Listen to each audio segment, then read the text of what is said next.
la presión de tu paciente cae junto con la saturación, ves que comienzan a aparecer extrasístoles y el ST comienza a bajar cada vez más. ¿Qué vas a hacer? Quédate y hoy te vamos a explicar todo sobre el infarto perioperatorio.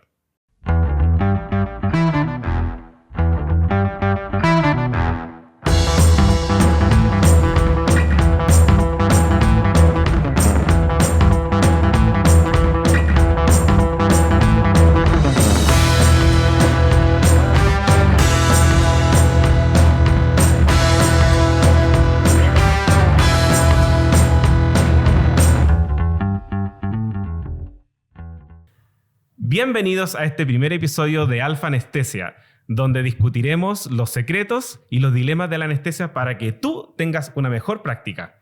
Hoy tenemos un invitado especial, es pionero del podcast en Chile, especialmente en la parte de anestesia.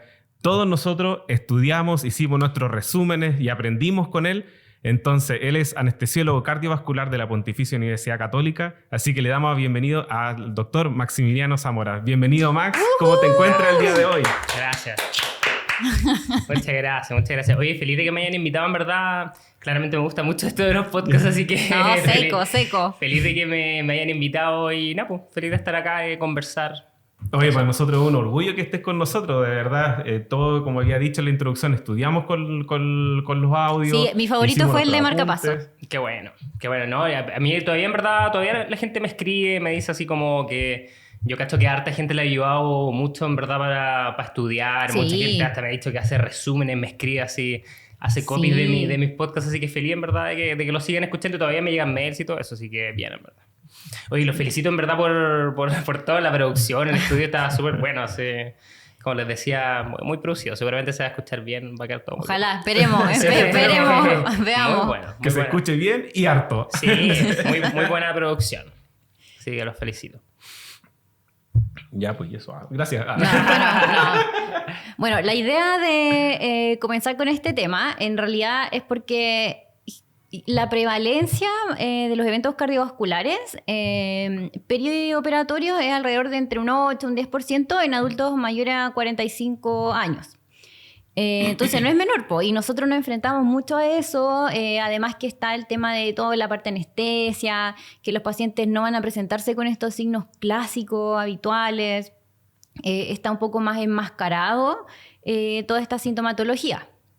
Sí, como dice Lorena, es algo muy prevalente dentro de nuestra práctica diaria. Nosotros tenemos que estar siempre atentos a los riesgos que presentan nuestros pacientes. Escalas están guiadas a la prevención de los eventos cardiovasculares, y al momento de que estos pacientes tengan los síntomas clásicos, la mortalidad es igual que cuando no están dentro del pabellón. Entonces, se hace un llamado también a tener cuidado con estos pacientes dentro de los primeros 3 días postoperatorios. Entonces, muchos de ellos también pasan de forma silente, que nosotros ni siquiera nos enteramos de la injuria que puede tener en ese miocardio del paciente. Por lo tanto, encontramos que es un tema súper prevalente por el cual pues, tenemos que comenzar. Sí, pues bueno, estoy de acuerdo como dijeron. La verdad es que esto claramente es una cuestión muy importante. Primero que claramente en nuestra población está envejeciendo, cada vez tenemos más pacientes que tienen mayor riesgo cardiovascular. Uno lo ve, ¿no es cierto? Inicialmente, probablemente hace harto años los pacientes tenían menos hipertensión, diabetes, los pacientes ahora son maños o llegan a pabellón en peores condiciones. En general, los pacientes que antes no se operaban, ahora se están operando. Entonces, claramente ahora había un aumento importante de todas estas alteraciones, ya sea electrocardiográfica o cualquier tipo de injuria miocárdica en el perioperatorio. ¿Saben el concepto de MINS? Sí, de hecho tenemos un par de preguntas también que hacerte sobre eso. Pues después lo podemos ahondar más.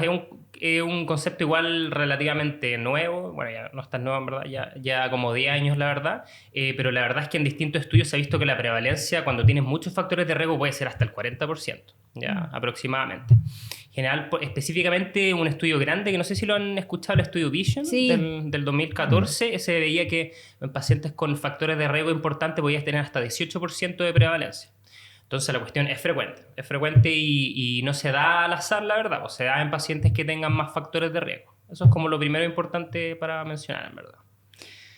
Y hablando ya un poco más del infarto intraoperatorio en sí, bueno, existe esta clasificación, la cuarta clasificación de infarto.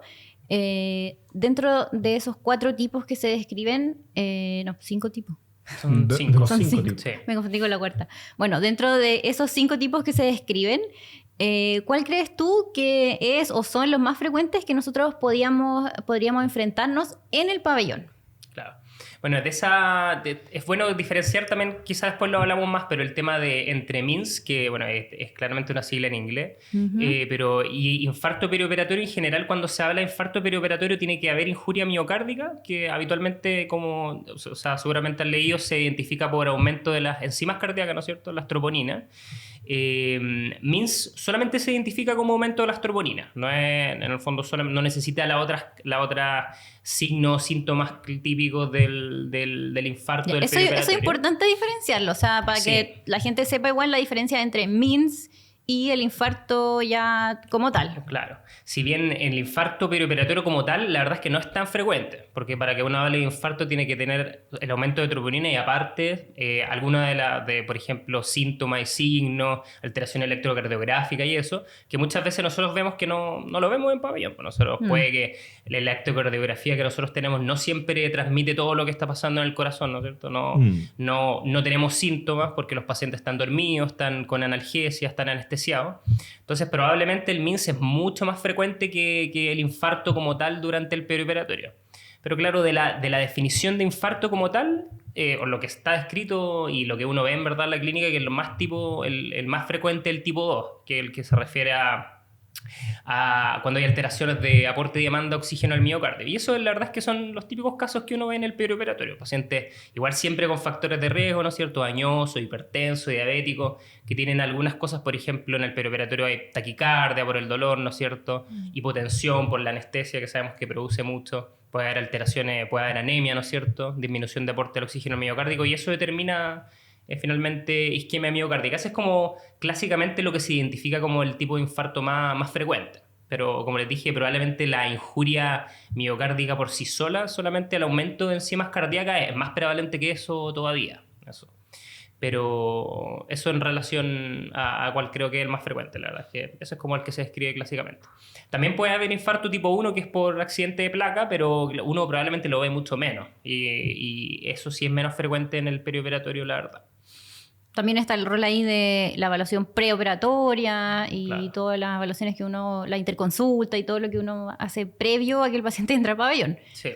O sea, de todas maneras, la parte preoperatoria creo que juega un papel fundamental en nuestra evaluación preanestésica. Tenemos que preguntar todos los factores de riesgo que pueda tener este paciente para poder parar la antena y saber en qué paciente puede tener mayor riesgo. Pero también pienso que el actuar nuestro intraoperatorio también juega un papel fundamental, que el paciente en que tengamos mayor riesgo podamos tener una mejor monitorización, podamos evitar la hipotensión intraoperatoria, poder ayudar en el momento de que uno duerma al paciente y hasta el momento en que hacen la incisión. Es un periodo que de repente no es tan corto y muchas veces subestimamos la hipotensión que puede generar durante ese periodo.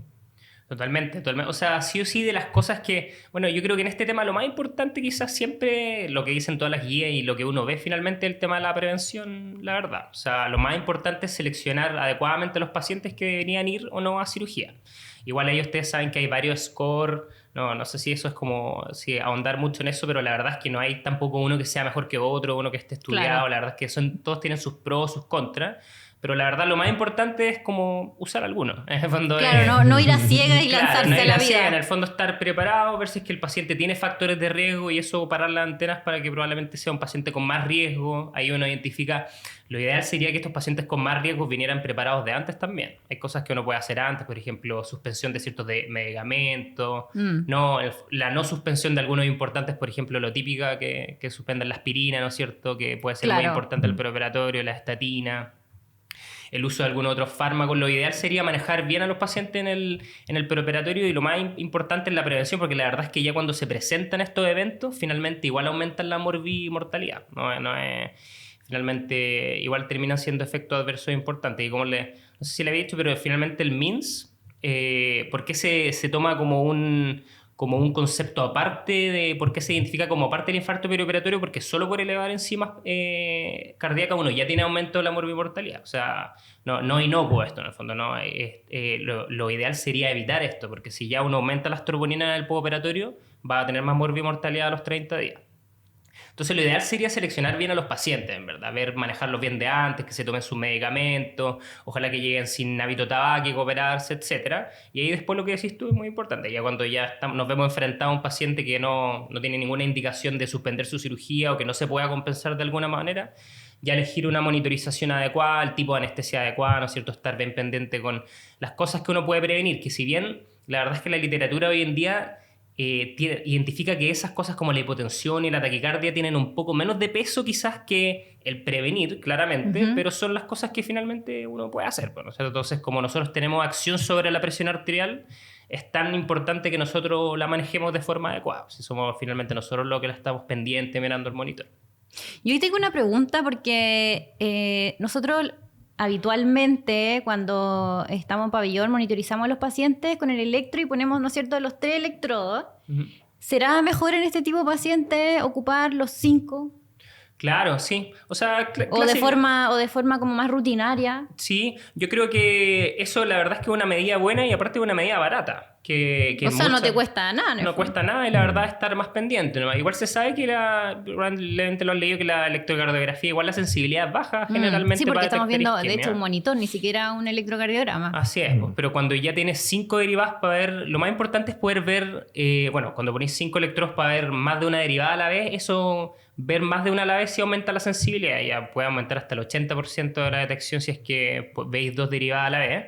Pero claro, la verdad es que esa es una medida bien barata, que la verdad es que está disponible en la mayor parte de los centros y que igual puede jugar un rol importante, sobre todo cuando estamos pendientes de cómo se relaciona la electrocardiografía con la presión. Es importante. A mí me parece que si se usa poco eso, en verdad. No uno está como acostumbrado a que solamente los pacientes de muy alto riesgo uno está pendiente de la electrocardiografía, pero es una medida fácil de utilizar, que todos sabemos más o menos interpretar lo general, ¿no es cierto? Un electrocardiograma, tampoco no somos cardiólogos en el fondo, pero uno sabe interpretar en general un electrocardiograma de forma adecuada y eso es como una buena medida, la verdad. A mí me parece que es importante y se le toma poco peso en general. Oye, y bueno, nosotros hace poco tuvimos en el hospital un caso interesante en el sentido de que ocurrió un infarto intraoperatorio y había una becada en el pabellón que, venía recién llegando, en verdad, ahora vienen recién llegando los becados. Y le envió una foto a uno de los staff donde dice, oye, en verdad está muy hipotenso y ¿qué hago? No, la presión no sube. Le saca una foto al monitor y al staff le llega esta foto que para los que están en la casa la vamos a poner aquí en pantalla. Le llega la foto y sale el tremendo supra, era un infra, el tremendo infra, y es como, bueno, pero... Y esto aquí también está, ojo. Pero independiente de eso, ¿qué se hace? Estaba con línea el paciente, nosotros no vi la foto a media, ¿no? A verla. Sí, bueno, buen pantallazo, que una presión baja. Bueno, primero claro, acá el caso igual es súper claro, tiene presión baja y tiene un buen infra en nivel, ni siquiera hay que medirlo, pero claramente está haciendo... Sí, o sea, era así como ya un caso de libro. Está desaturando un poco ya. Sí, ya va como para abajo. Varios factores ahí para que... Claro, es como está haciendo un infarto. Entonces, bueno, primero llamar a un médico. Claro. No, acá es importante... Bueno, lo primero es que cuando uno tiene estas situaciones, la verdad es que yo creo que a mucho nos ha pasado, en el fondo, el pantallazo de la hipotensión. Claro, y tú ahí tomándote el café y de repente... Una presión baja, la verdad es que eso con el tiempo, la verdad es que se le ha ido dando una importancia cada vez mayor a estos eventos. Antes hace años se decía que una hipotensión por lo menos tenía que tener media hora en el fondo para que tuviera repercusión hemodinámica y finalmente tuviera alguna repercusión en el paciente. En verdad hoy día se sabe que la cuestión es totalmente lineal. En el fondo, un paciente ya desde los 10 minutos con hipotensión puede hacer isquemia perioperatoria y pueden decaer sus outcomes. Entonces, esto no es como para así alarmar, en el fondo tenemos que estar todo el rato mirando, o sea, hay que estar todo el rato mirando. Perdón. Clink. Sí, sí. Hay que revelar los secretos, pero no todos los secretos de la eran todos los anestesia. secretos. No, me refiero a que no es... hay que estar atento, pero claro, no es para estresar a la gente, no es que solamente con una presión baja ya nuestro paciente vaya a aumentar mucho su morbimortalidad y todo, pero sí se sabe que en periodos cortos de tiempo igual puede verse afectado el paciente. Entonces, yo creo que lo primero cuando uno ve estas situaciones, y esto quizás puede sonar como obvio, pero en verdad a veces no es tan obvio. Lo primero... Sobre todo en crisis las cosas no son Eso. obvias. Lo primero es no hacerse el tonto. Lo primero porque de repente uno se ve estas cosas y se las guarda en el bolsillo, trata de hacer como que pasen desapercibidas, ¿no es cierto? Uno pone un poco de fenilefrina o lo que sea, pone un poco de volumen, espera que se pase, pero cuando la cuestión no empieza a pasar, lo primero ante estos eventos es que hay que hacer las cosas como corresponden. En el fondo, el paciente está con una hipotensión intraoperatoria de partida. Aparte tiene un infradesnivel, o sea, ya ni siquiera con eso estoy hablando, pero ya con eso ya le da una gravedad extra. Lo primero que tenemos que hacer en este paciente es poner una línea arterial. O sea, lo primero en el fondo, si estamos viendo que tiene una hipotensión marcada, que está con repercusión miocárdica, lo primero es armar el sistema, poner una línea arterial, en el fondo, sea la cirugía que sea. Y luego de eso, si es que uno sospecha, generalmente en el perioperatorio, como habíamos hablado, son más relacionados a aporte y demanda de oxígeno miocárdico. Entonces, sobre todo eso se relaciona harto con alteraciones electrocardiográficas como infradesnivel, ¿no es cierto? Alteraciones, ondas Q. Es raro que uno en el intraoperatorio vea un supra. Eso es como bien decisión en general de isquemia transmural y finalmente de infarto, accidente de placa, finalmente. Ya, es un dato súper importante. Sí, o sea, eso para que la gente lo tenga súper claro. es raro, la verdad. Eso yo lo he visto una vez. Y lamentablemente ese paciente falleció, que era claramente un accidente de placa, pero espontáneo, por inducción de anestesia general con supra y todo. Pero lo infradesnivel asociado a hipotensión es claramente aporte y demanda de oxígeno. Entonces ahí primero, como les dije, lo primero, la línea arterial ahí crucial. Y segundo, hacer todas las cosas que puedan al miocardio aumentar su aporte y disminuir su demanda. Claramente acá la presión arterial es crítica. Aumentar la presión con lo que uno tenga en ese momento, y lo ideal sería un vasopresor. No sé, lo ideal sería tener noradrenalina en verdad en infusión, lejos lo mejor para que no Esa sería como la droga de Claro, sí. Igual la fenilefrina sabemos que está como bastante desprestigiada, ¿no es cierto? Así como sobre todo en el ámbito no anestésico. Sí, o sea, uno lo lleva a otro servicio, no digamos, vamos a ponerte un pito ahí así. Vamos a llegar Sí, o sea, la fenilefrina, mira, la verdad es que sería como bien...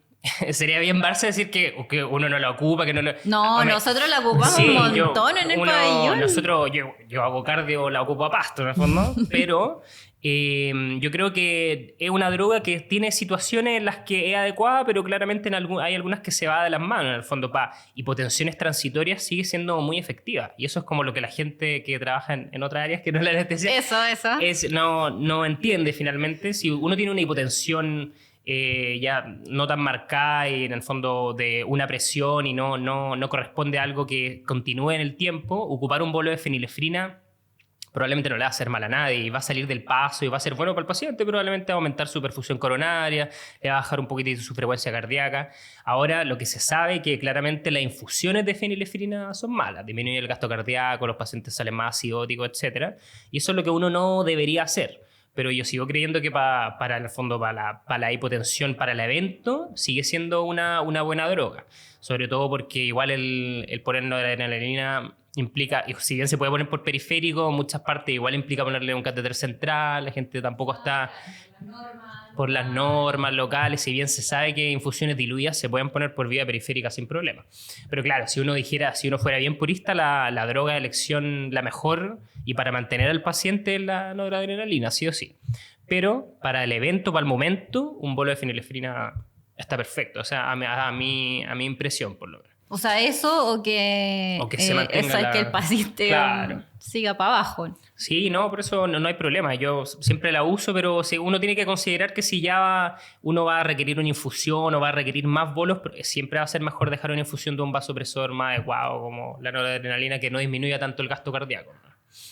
Entonces eso, yo creo en este paciente específicamente una infusión de, probablemente con un bolo de fenilefrina no va a ser suficiente, una infusión Claro, o de... sea, eso mientras se está preparando las otras. Eso es, y mientras alguien está cargando, ¿no es cierto?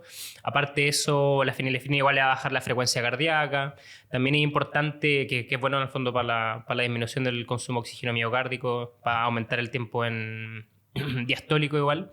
Lo otro también importante, claro, muchas veces en estos pacientes se identifica o estos periodos de hipotensión también se relacionan mucho con taquicardia, que en pabellón nosotros lo vemos también, ¿no es cierto?, cuando el paciente no está con buena analgesia o está tosiendo, ya que es peor en el fondo, no sé si está tosiendo, está con mala analgesia, taquicárdico, se puede relacionar a eso también. Probablemente ahí es bueno profundizar la anestesia también, disminuir la contractilidad miocárdica en ese momento, tener una buena profundidad anestésica, subir la presión. Otra cosa que se menciona frecuentemente, bueno, todas estas cosas son cosas que uno va haciendo como todo al mismo tiempo un poco, no es como que sea tan secuencial, ¿no es cierto? Es como uno le está preparando la fenilefrina, pasándole, mientras otro prepara el Levofet, mientras otro está viendo Importante el ahí tema el de la rol del analgesia. liderazgo del anestesiólogo en estas crisis. Sí, de todas maneras, un trabajo en equipo lo que se realiza acá. Entonces, hay que confiar también en que liderar esto para que nuestra enfermera prepare las drogas, para que en nuestro centro nosotros tenemos técnicos anestesias que nos acompañan, que también que podamos nosotros, que nos acompañen en esto, que ayuden a poder disminuir la mayor injuria de los pacientes. Sí. Max, ¿qué rol crees tú que pueda cumplir el ultrasonido en este tipo de pacientes? Bueno, muy importante. La verdad es que se sabe hoy día que lejos la ecografía, ¿no es cierto? Específicamente la ecografía transesofágica, porque bueno, transtorácica también sirve en el fondo para ver motilidad segmentaria, todas las cosas que se pueden ver con cualquier ecocardio, pero habitualmente la eco transesofágica uno está más disponible para uno, ¿no es cierto? Claro, porque están operando probablemente. Están operando, claro, probablemente no te podéis meter ahí bajo los paños y eso. El eco transesofágico se sabe que es una herramienta muy útil en estos pacientes, se sabe que lejos la que tiene más sensibilidad para detectar isquemia perioperatoria es mejor que el electro, le gana al catéter de arteria pulmonar. Sí tiene el problema de que claramente no está disponible en todas partes, y lo otro es que igual hay que seleccionar los pacientes en que se pone, pero claramente un paciente que tenga alto riesgo perioperatorio, que tenga un score de riesgo cardiovascular elevado, ¿no es cierto? Son buenos pacientes en general para poner ese tipo de monitorización si es que uno la tiene disponible y uno la sabe ocupar. Ahora ese es el problema, generalmente no todos saben ocuparla de la mejor manera, o no todos están tan entrenados, pero la verdad es que generalmente es bueno para detectar isquemia, es bien sensible, y las cosas que se pueden ver no son tan difíciles de ver, no son tan difíciles. En general uno puede ver disfunción de pared, etcétera, de forma más o menos fácil si es que tiene uno algún grado de entrenamiento. Entonces sí es súper bueno, la verdad. Este paciente le habría quedado perfecto. De lujo y De lujo. Probablemente lo hubieran visto antes que el tema electrocardiográfico, y probablemente se habría visto antes que la hipotensión todavía. Así que sí o sí es bueno. Bueno, vamos a tener que hacer un curso de...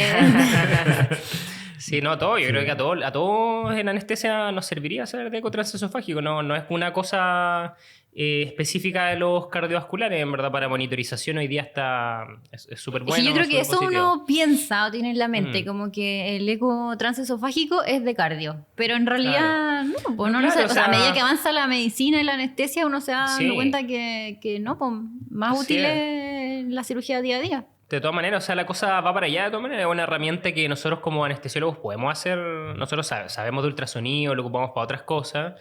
Muchos tienen entrenamiento en transtorácico también. El transesofágico tampoco es tan distinto. Es una herramienta que es importante. Si se tiene la oportunidad, yo recomiendo estudiarla. Muchas partes está disponible también ahora. Muchos hospitales públicos tienen eco transesofágico disponible para los pacientes. No solamente en el pabellón de cardiovascular. Y por último, también siempre va a haber alguien quizás que uno le pueda preguntar, quizás un poco con más experiencia que uno. Es una herramienta súper positiva, la verdad. Max, y con respecto a otras medidas que se puedan tomar en el manejo, ya sea el uso suplementario de oxígeno, de alguna otra droga que podamos utilizar. Sí, bueno, lo primero, como ya hemos hablado, primero son todos los determinantes de aporte y demanda de oxígeno, ¿no es cierto? Vamos a preocuparnos de la perfusión coronaria, subir la presión, como dijimos, Leofed, noradrenalina, un bolo de fenilefrina quizá inicialmente. También es importante disminuir el estrés sobre el miocardio, eso es la clásica, que me encanta, la ley de Laplace. La ley de Laplace es importante, si bien la precarga es buena para el miocardio, si un miocardio que está estirado, que está muy lleno, tiene más estrés, por lo tanto siempre uno va a privilegiar que el corazón, generalmente en los pacientes que son cardiópatas coronarios, uno le gusta que esté un poco más vacío, en el fondo, no lleno, no con tanto aumento de su presión de fin de diástole.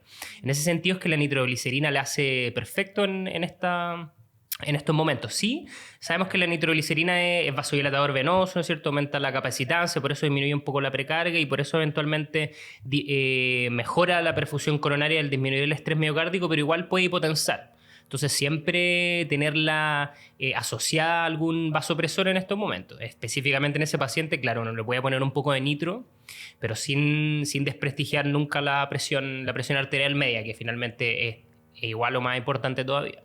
Entonces sí se puede usar nitroglicerina, un poco de nitro, con noradrenalina sí o sí asociarla. El oxígeno suplementario, eso está súper como... Muchas de las guías dicen... Claro, finalmente el aporte de oxígeno miocárdico depende del oxígeno... Del oxígeno en sangre, ¿no es cierto? Si bien sabemos que es más importante claramente el contenido que depende de la hemoglobina, ¿cierto? Más importante no estar anémico que los 100% de oxígeno que uno pone en el ventilador. Pero la verdad es que, claro, probablemente ponerle 100% oxígeno en este momento es algo que todos hacemos para estos momentos de isquemia, pero probablemente el rol que tiene es bajo. Probablemente no... O sea, privilegiamos las otras medidas antes. Claro, privilegiar las otras medidas probablemente no lo va a salvar ponerle 100% oxígeno, pero probablemente hacerlo en estos periodos cortos tampoco es malo. Uno siempre, en anestesia, uno como que trata no de dar oxígeno al 100% por la atelectasia, ¿no es cierto? Porque podría haber más... liberación de radicales libres en general, se piensa, pero la verdad es que para estos momentos pequeños poner 100% oxígeno puede ser adecuado. Por lo menos que la oxigenación no sea un problema, descartar como que sea otro problema. Ya. Y bueno, ya que le pusimos la línea arterial, aprovechar de tomar las troponinas. Eso, perfecto. Y aparte de los exámenes igual, hay que mandar unos gases, ver que todo está adecuado, ver el hematocrito, quizás el paciente está sangrando, no sabemos en el fondo, cosas que podamos corregir. Y sí o sí evaluar las troponinas en este momento. Ya. Ahí de las troponinas igual depende harto de dónde estemos en verdad. Es bien, la verdad es que como hablar de cortes de troponina es difícil porque todos los laboratorios, ¿saben? Tienen distintos cortes. Sí, depende. O sea, lo ideal son las ultrasensibles. Claro, los ultrasensibles hay de cuarta generación, de quinta generación, la verdad es que ha variado harto en el último tiempo, pero la verdad es que las recomendaciones de expertos, porque tampoco hay mucho estudio que relaciona como cuánto tienen que subir las troponinas para que eso sea deleterio para el paciente, todo como que se extrapola para pacientes no quirúrgicos, la verdad. Entonces, hay poco como en cirugía que te diga, subió esto en cirugía y eso es malo, pero alrededor de cambio en el 20% es lo que dicen expertos que podría ser deleterio para el paciente. Entonces, si es que uno tiene cambios del 20% posterior en el postoperatorio, sería como malo en general. Eso es como marcador de injuria miocárdica o de MIRS en general. Entonces, igual las troponinas también es otro tema importante siempre tomarla en el postoperatorio y, sobre todo, también es muy importante hacer seguimiento después. Generalmente las troponinas que son negativas, en el fondo, que son claramente las asociadas con injuria miocárdica, se ve una curva en que suben y posteriormente bajan. Entonces, 6-12 horas después uno debería volver a repetirla en el fondo. Entonces, este paciente sí o sí se va a ir a una UPC. Sí o sí, sin duda. Si este paciente requiere monitorización invasiva en el postoperatorio, hay que estar pendiente de la presión arterial, quizás va a estar con vasopresores, no lo sabemos. Sí o sí tiene que tener una monitorización avanzada en el postoperatorio.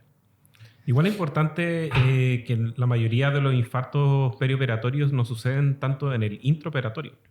O sea, muchos de estos suceden después de que el paciente ya salió de pabellón. Entonces es súper importante lo que habías dicho de no hacerse loco con respecto a la presión que tiene el paciente, a los antecedentes que tiene y dejarlo a su suerte en la recuperación. El paciente, creo que también, los que tengamos alto índice de sospecha, es que ver que tenga una salida en la UPC o que se tenga un lugar donde lo puedan monitorizar mejor y puedan hacerle seguimiento. Yo creo que eso es bien importante.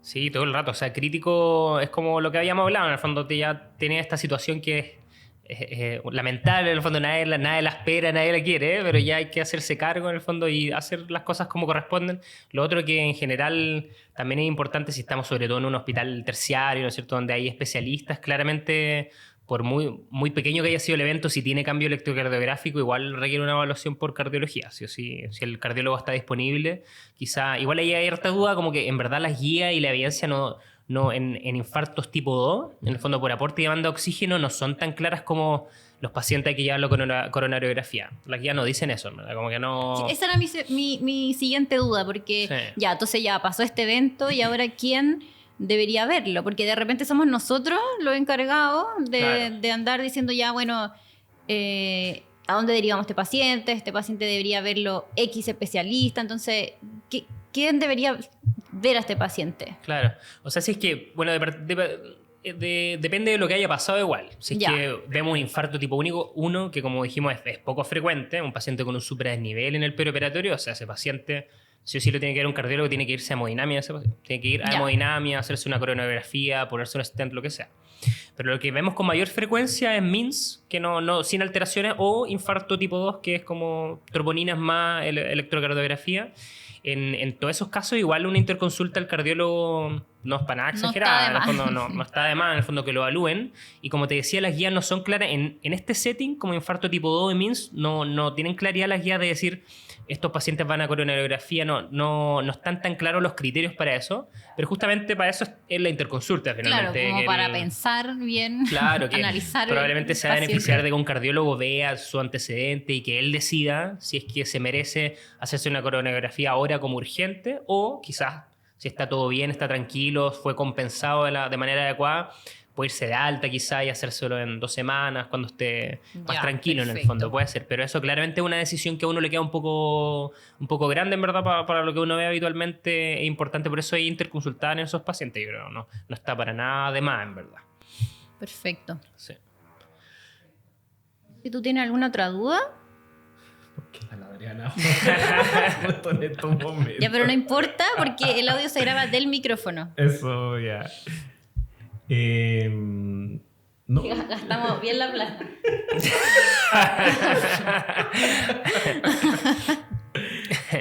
Bueno, yo creo que ya podríamos ir cerrando, agradeciendo a Max por haber venido con nosotros. Recapitulando durante esto, yo creo que también me gustaría que nos ayudara, que es importante la alta sospecha. Sí. A los pacientes que tengamos la sospecha, monitorizarlos, verlos, y en manejo intraoperatorio a los que ya tengamos declarada el infarto intraoperatorio es actuar. Sí. ¿Sabes qué quería recalcar yo también? Lo que dijo Max sobre el uso de la nitro. Que pareciera ser un poco contraproducente, pero en realidad conociendo bien el fármaco y la fisiopatología tiene mucho sentido. Entonces la importancia de conocer bien qué estoy usando y entenderlo en el contexto del paciente. O sea, es fundamental saber lo que estoy haciendo. Sí, de todas maneras. Sí, y eso es muy importante lo que dices.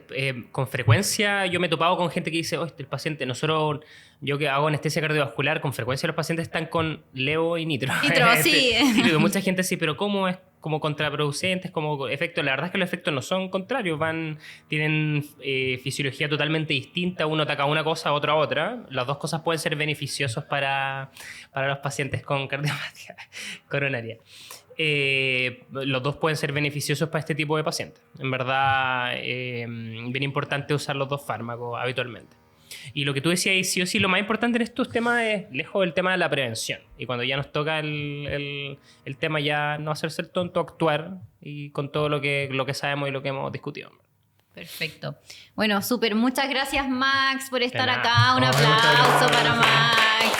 Esperamos verte más seguido, Max. Sí, feliz que me inviten. Me encanta muy bien. Hablar. Recuerden seguirnos, sigan el podcast. Tenemos también nuestro Instagram de Alfa Anestesia. Oye, y acuérdense que los podcasts de Max siguen todavía ahí en línea, así que véanlos y... Oye, aprendan, ya totalmente. Oye, sí, ya recomendado. Uno egresa con eso. Gracias a los podcasts. Muchas gracias. Nos vemos en la próxima.